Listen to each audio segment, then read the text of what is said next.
Hello friends, pasting కుందన్స్ ఎలా paste చేయాలి, మనం కుందన్కి ఎలా అంటే కుందన్ ఫిల్ చేయడం అంటే కుందన్ రౌండ్గా పర్ల్స్ అంటే మన స్టోన్ లేస్ కానీ బీడ్స్ కానీ పర్ల్స్ లేస్ కానీ ఎలా స్టిచ్ చేయాలి అనేది నేను చూపిస్తున్నాను ఫ్రెండ్స్. చూడండి, ఇప్పుడైతే నేను గోల్డెన్ బీడ్స్ చూపిస్తున్నాను. ఫస్ట్ పేస్టింగ్ కుందన్ అయితే పేస్ట్ చేశాను. ఎలా అంటే B7000 గ్లూ యూజ్ చేశానని చెప్పాను కదా, అదే గ్లూతోనే పేస్టింగ్ చేశాను కుందన్ అయితే. ఒక కుందన్ పేస్ట్ చేసి దానికి గోల్డెన్ బీడ్స్ అయితే ఎలా స్టిచ్ చేయాలో చూపిస్తున్నాను ఫ్రెండ్స్. చూడండి, ఇలా కంప్లీట్ చేయండి. కుందన్ ఏ షేప్లో అయితే ఉందో ఆ షేప్లో వచ్చేలాగా స్టిచ్ చేయాలి ఫ్రెండ్స్. చూడండి, ఇప్పుడు మనకైతే కుందన్ ఏ షేప్లో ఉందో అదే షేప్లో బీడ్స్ అయితే కంప్లీట్ అయినాయి కదా ఫ్రెండ్స్.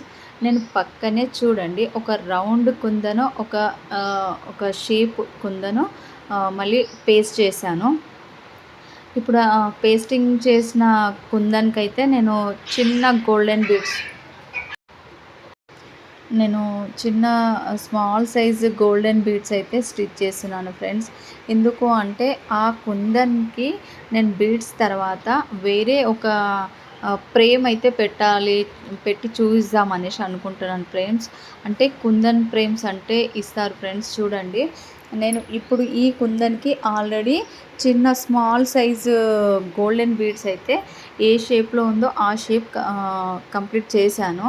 చూడండి, ఇప్పుడు నేను ఒకటి కుందన్కి చుట్టూరుగా ఒక ఫ్రేమ్ లాగా దొరుకుతాయి ఫ్రెండ్స్. చూడండి, ఏ షేప్ మనం ఎనీ షేప్ మనకి ఇష్టం వచ్చిన షేప్స్ తీసుకోవచ్చు. నేనైతే కుందన్ ఏ షేప్లో ఉందో అదే షేప్ ఫ్రేమ్ తీసుకున్నాను.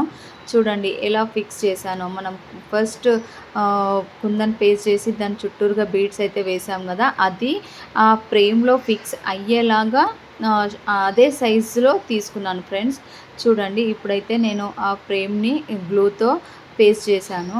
ఆ ఫ్రేమ్ చుట్టూరుగా కూడా వన్ లైన్ చైన్ స్టిచ్ కానీ, లేదంటే స్టోన్ లేస్ కానీ, లేదంటే బీడ్స్ కానీ, మన ఇష్టం ఎనీవన్ ఏదైనా స్టిచ్ చేసుకోవచ్చు. నేనైతే స్మాల్ సైజ్ గోల్డెన్ బీడ్సే స్టిచ్ చేస్తున్నాను. అది ఏ షేప్లో ఉందో అదే షేప్లో వచ్చేలాగా బీడ్స్ అయితే స్టిచ్ చేయాలి ఫ్రెండ్స్. బీడ్స్ కానీ స్టోన్ లేస్ కానీ ఎనీవన్ మన ఇష్టం, ఏది మనము ఓకే అని అనుకుంటే అలా అది సేమ్ అదే షేప్లో వచ్చేలాగా స్టిచ్ చేయాలి. లాస్ట్లో అయితే కంపల్సరీగా నాట్ వేయాలి, తెలుసు కదా, మర్చిపోవద్దు ఫ్రెండ్స్. ఇప్పుడు చూడండి కంప్లీట్ అయ్యింది. ఎలా నీట్గా కనిపిస్తుందో చూడండి ఫ్రెండ్స్, ఒక బంచ్ లాగా కనిపిస్తుంది. దాని నెక్స్ట్ ఇప్పుడు నేను ఇందాక వేరే షేప్ కుందన్ అయితే చూపించాను. ఇప్పుడు రౌండ్ షేప్ కుందన్కి కూడా మనం ఎలా బీడ్స్ కానీ స్టోన్ లేస్ కానీ పర్ల్స్ లేస్ కానీ ఎలా స్టిచ్ చేయాలనేది నేను చూపిస్తున్నాను. ఇప్పుడైతే golden beads, small size golden beads అయితే నేను రౌండ్ కుందన్కి రౌండ్గా స్టిచ్ చేస్తున్నాను ఫ్రెండ్స్. చూడండి, వన్ చైన్ 1 బీడ్స్ తీసుకుంటూ సేమ్ మనం 1 లైన్ ఎలా కంప్లీట్ చేసామో అలాగే కుందన్ చుట్టూరుగా కూడా కంప్లీట్ చేయాలి ఫ్రెండ్స్. చూడండి, ఇప్పుడైతే నేను రౌండ్ కుందనికి కూడా బీడ్స్ రౌండ్గా కంప్లీట్ అయితే చేశాను. రౌండ్ కుందని కూడా నేను బీడ్స్ అయితే కంప్లీట్ చేశాను ఫ్రెండ్స్. చూడండి ఫ్రెండ్స్, ఇందాక ఫస్ట్లో మీకు నేను స్టోన్ స్టాండ్స్ అనేటివి చూపించాను ఎలా స్టిచ్ చేయాలనేది. నేను అవే స్టాండ్స్ ఇప్పుడు మరొకసారి 1 లైన్ స్టిచ్ చేస్తున్నాను ఫ్రెండ్స్. చూడండి, స్టోన్ స్టాండ్స్ అయితే దాంట్లో మనం స్టోన్స్ అయినా పెట్టుకోవచ్చు, లేదు అని అంటే ఫ్రెంచ్ నాట్ కానీ ఇంకా నాట్ స్టిచ్ కానీ నేను చెప్పాను కదా ఇలా వేసుకోవచ్చని. నేను ఇప్పుడు అదే స్టోన్ వేస్తే ఎలా ఉంటుంది, లేదంటే స్టిచ్ వేస్తే ఎలా ఉంటుందో నేను చూపిస్తాను ఫ్రెండ్స్. దానికి దీనికి డిఫరెన్స్ ఏందో చూడండి.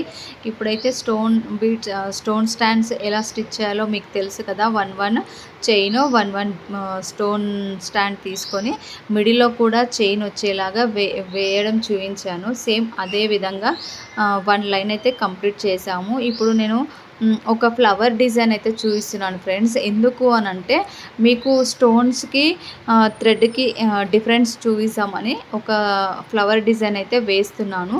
చూడండి, ఇప్పుడు నేను స్టోన్స్ పెట్టడము మన యాంకర్ థ్రెడ్స్ యూజ్ చేసి ఎలా స్టిచ్ చేయాలో చూపిస్తాను ఫ్రెండ్స్. చూడండి, ఈ ఫ్లవర్ అయితే కంప్లీట్ చేస్తున్నాను.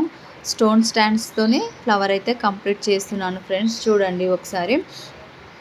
ఈ స్టాండ్స్ కంప్లీట్ అయిన తర్వాత చూడండి, దీనినే యాంకర్ థ్రెడ్ అంటారు ఫ్రెండ్స్. ఈ యాంకర్ థ్రెడ్ హ్యాండ్ నీడిల్కి 1 లైన్ తీసుకొని మనం నాట్ వేసాము. ఇప్పుడు చూడండి ఫ్రెండ్స్, నేనైతే పైన లైన్లో స్టోన్స్ పెడదామని అనుకున్నాను. ఇప్పుడు పైన లైన్లో నేను ఒక ఫ్లవర్ లాగా స్టిచ్ చేస్తున్నాను ఫ్రెండ్స్. చూడండి, ఫ్రెంచ్ నాట్ వేస్తున్నాను ఫ్రెండ్స్. నేను చూడండి ఒకసారి, ఫ్రెంచ్ నాట్ అయితే వేస్తున్నాను. ఫ్రెంచ్ నాట్ అంటే మనకి ఫ్లవర్ డిజైన్లో బాగుంటుంది కాబట్టి కింద ఫ్లవర్స్ అయితే మనము స్టోన్ స్టాండ్స్ ఎక్కడైతే స్టిచ్ చేసామో అందులో నేను ఫ్లవర్ లాగా వచ్చేలాగా ఫ్రెంచ్ నాట్ అయితే వేస్తున్నాను. చూడండి, నేను మరొక వీడియోలో కూడా చూపిస్తాను ఫ్రెండ్స్. ఫ్రెంచ్ నాట్ ఎలా విడివిడిగా వేయాలో నేను చూపిస్తాను. ఈరోజైతే ఫ్లవర్లో ఎలా వేయాలో చూపిస్తున్నాను, ఒకసారి అబ్జర్వ్ చేయండి. 1 లైన్ ఎలా వేయాలో కూడా నేను చూపిస్తాను ఫ్రెండ్స్. మరో వీడియోలో కంపల్సరీగా చూపిస్తాను. ఇప్పుడు ఫ్లవర్ బంచ్లా ఉంది కాబట్టి నేను దాంట్లో పింక్, అంటే మనం దానికి మ్యాచ్ అయ్యే కలర్స్ థ్రెడ్స్ అయితే యూజ్ చేసుకోవాలి. నేను pink colour thread, anchor thread అయితే తీసుకొని ఫ్రెంచ్ నాట్ అయితే వేస్తున్నాను ఫ్రెండ్స్. చూడండి, ఆ ఫ్లవర్లో కంప్లీట్గా ఫ్రెంచ్ నాట్ అయితే వేసాను. చూడండి, 2 ఫ్లవర్స్ అయితే కంప్లీట్ చేశాను. పైన ఉన్న లైన్లో నేను గ్లూ చెప్పాను కదా, B7000 అయితే యూజ్ చేశాను ఫ్రెండ్స్. దాంట్లో నేను ఇప్పుడు వైట్ స్టోన్స్ అయితే పేస్ట్ చేస్తున్నాను. చూడండి, వైట్ స్టోన్స్ అయితే పేస్ట్ చేస్తున్నాను. ఇప్పుడు స్టోన్ స్టాండ్లో స్టోన్స్ పెడితే ఎలా ఉంది ఫ్లవర్, అంటే